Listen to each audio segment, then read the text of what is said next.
1800 കാലഘട്ടങ്ങളിൽ അമേരിക്കയിൽ നിലനിന്നിരുന്ന അടിമനുഖത്തിനെതിരെ, അടിമ സമ്പ്രദായത്തിനെതിരെ ശക്തമായി പ്രവർത്തിച്ചിരുന്ന ഒരു വ്യക്തിയാണ് ജോൺ ബ്രൗൺ എന്ന് പറയുന്നത്.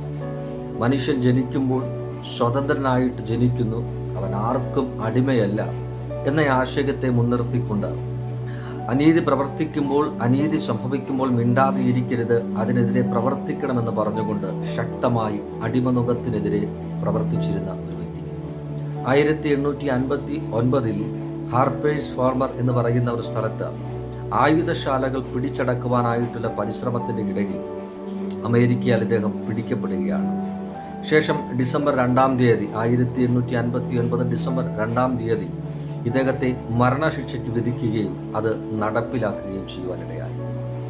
അദ്ദേഹത്തിന്റെ മരണസമയം, ആ മരണം ഈ പ്രക്ഷോഭങ്ങൾക്ക്, അടിമ സമ്പ്രദായത്തിന് വലിയ മാറ്റങ്ങളൊന്നും കൊണ്ടുവരുവാൻ ഇടയായിത്തീർന്നില്ല.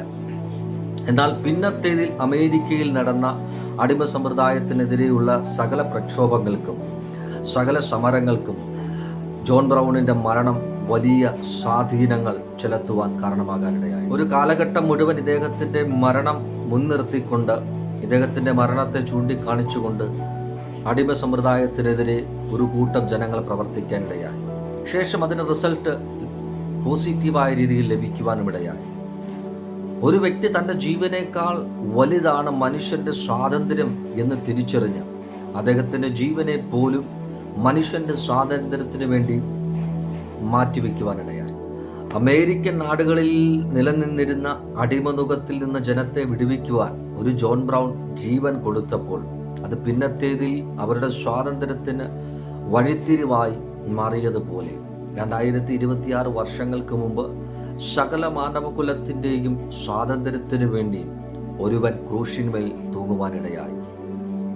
പാപത്തിൽ നിന്ന്, ശാപത്തിൽ നിന്ന്, മരണത്തിൽ നിന്ന്, രോഗബന്ധനങ്ങളിൽ നിന്ന്, അങ്ങനെ നാം അറിഞ്ഞും അറിയാതെയും ഇരിക്കുന്ന സകല അടിമനുഖത്തിൽ നിന്നും നമ്മെ വിടുവിക്കുവാൻ വേണ്ടി ഒരുവൻ നമുക്ക് വേണ്ടി ക്രൂശിക്കപ്പെടുവാനിടയായി. നൂറ്റാണ്ടുകൾക്ക് ശേഷം എന്നും പാപത്തിന്റെ അടിമത്തത്തിൽ, ശാപത്തിന്റെ അടിമത്തത്തിൽ, രോഗത്തിന്റെ അടിമത്തത്തിൽ, മരണത്തിന്റെ അടിമത്തത്തിൽ കിടക്കുന്ന ജനങ്ങൾക്ക് അല്ലെങ്കിൽ വ്യക്തിത്വങ്ങൾക്ക് വിടുതൽ നൽകുവാൻ പര്യാപ്തമായ മതിയായ ഒരു മരണമായിട്ട് കർത്താവിന്റെ മരണം നിലനിൽക്കും. അവന്റെ മരണം നിങ്ങളെ സകല അടിമത്തത്തിൽ നിന്നും വിടുവിക്കാൻ പര്യാപ്തമായത് ഒന്നാണ്. അവരിൽ വിശ്വസിക്കുക, അവൻ നിങ്ങളെ സ്വാതന്ത്ര്യത്തിലേക്ക് വഴി നടത്തുവാൻ ഇടയായിത്തീരും.